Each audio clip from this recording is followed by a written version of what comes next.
Hi, today I will be looking at a moral emergency in the art community. Self-described as a manifesto for change in the art world, Moira Riley's work explores the concept of curatorial activism. Curatorial activism is ethical and inclusive curating that works against hegemonic systems that exist in the art community. These hegemonic systems act to exclude other artists from either the master narrative of art history or from the contemporary art scene. Most curators still don't seem concerned enough with the quality, representation, or diversity of voices across the art world, and this discrimination is evident everywhere from gallery representation, auction prices, press coverage, and inclusion in permanent collections and solo exhibitions. Curatorial activism is intelligent curating. It's a practice focused in ethics, and exhibitions function as curatorial correctives to the exclusion of other artists. How is it that this curatorial malpractice is still occurring in the modern art world? Are curators evil or ignorant? Exclusion versus inclusion perpetuates the silencing and suppression of other artists, and the art community has a history of creating and performing social differences rather than universal togetherness. Is it enough to say that ignorance is developed from exclusive curriculum and ignorant education? And in the words of Moira Riley, has the existence of a few superstars or token achievers led curators to think that other artists have been so fully integrated into the larger discourse that equality mustn't be an issue anymore?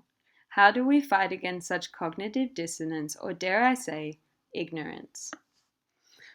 A simple example of how we fight against this cognitive dissonance and/or ignorance is seen in the 2020 Biennale of Sydney.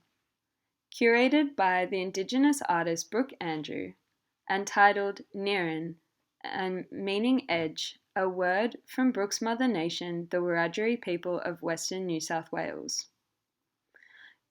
The exhibition this year contained 100 artists from 36 countries, with an aim to address the lack of non-Western artists and female artists represented in mainstream exhibitions and practices of the art community.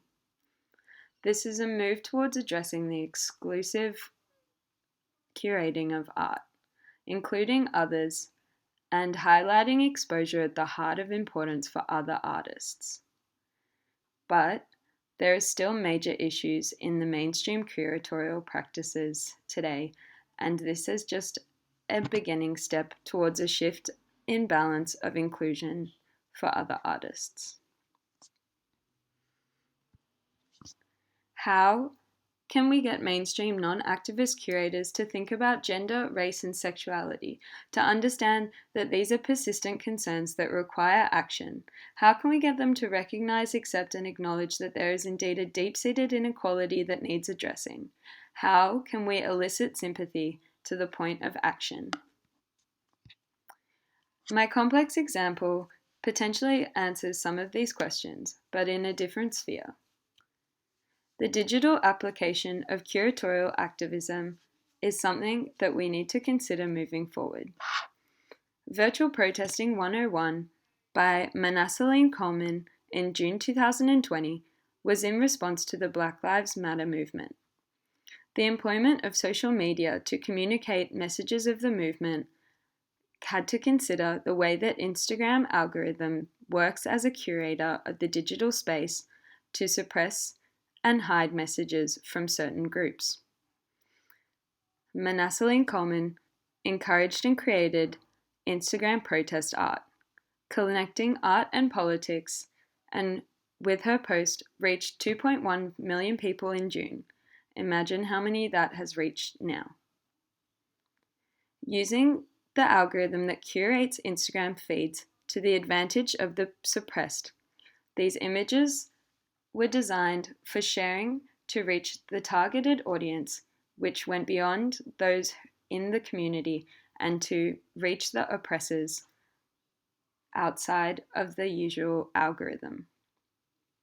Posting and sharing aesthetic yet informative images as a form of political action is a fight against images of ignorance and using images of information.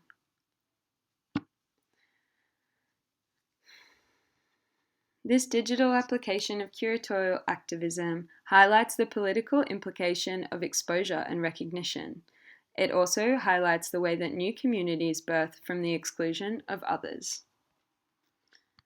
So we must consider, beyond the mainstream art world, exhibition spaces, and media coverage, is curatorial activism becoming more important in the digital age, and why?